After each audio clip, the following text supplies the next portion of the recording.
Good morning, all of you. So today I am very excited to take you through this demonstration. We are looking at running Ubuntu containers. So let me switch back to my console. So you can see I am at my console. So what I am going to do is docker run Ubuntu.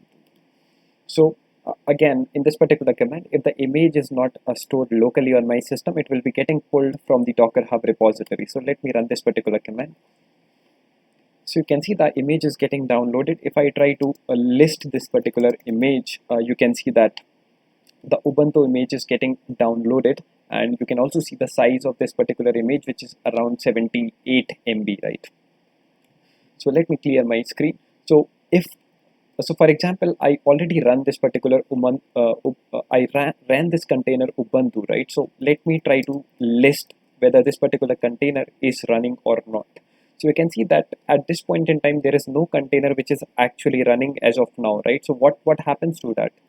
So let me try to list all the containers even though they are terminated as well. So ps minus a. So you can see that we basically ran the container Ubuntu, and it has gotten exited 45 seconds from now, right? So why does this happens? Because so it might be the case that we just ran that particular container, but there is no task which was really assigned to that particular container, and therefore it has got terminated or it has gotten exited. So how will I run this particular command, and how will I get inside that particular container if I really want to perform any kind of the operations, right? So this time again I will run this particular command, and I will also be giving some of the arguments, and again I will be running the same image.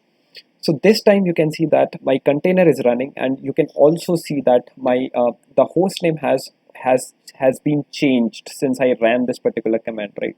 So this particular container is running as of now. I can see the status ps. So if okay, so now I am inside the container, and therefore it is not. So for example, if I switch to my terminal and I do docker ps, so you can see that we are so my Ubuntu container is basically running. You can see the name of the container as well if I make it a little big, and here. So you can see that I am already inside the container, so I can run all the commands. So for example, if I try to list, you can see all the directories which are found inside this. So for example, this particular container is the exact replica of any kind of the Ubuntu operating system, right? So for example, if I try to do cat cos, so you can see that the container, you can see the current version of the so Ubuntu operating system version you can see as of now. So you can execute all the commands as you normally would execute in your Ubuntu operating system, right? So for example, if you really want to do echo hello from Ubuntu, so you can very well do that, and it will so you can perform all the commands as you would normally do in your Linux operating system. So for example, if I try to put exit, so again I have got my shell back. I am at my local host system, right? So for example, if I again try to do docker ps, so you can see that there is no container which is running as of now. So for example, if I do docker ps minus a, you can see that we have basically exited the shell from our Ubuntu container. So that's what I intend to show you in this particular demonstration. So thank you for that.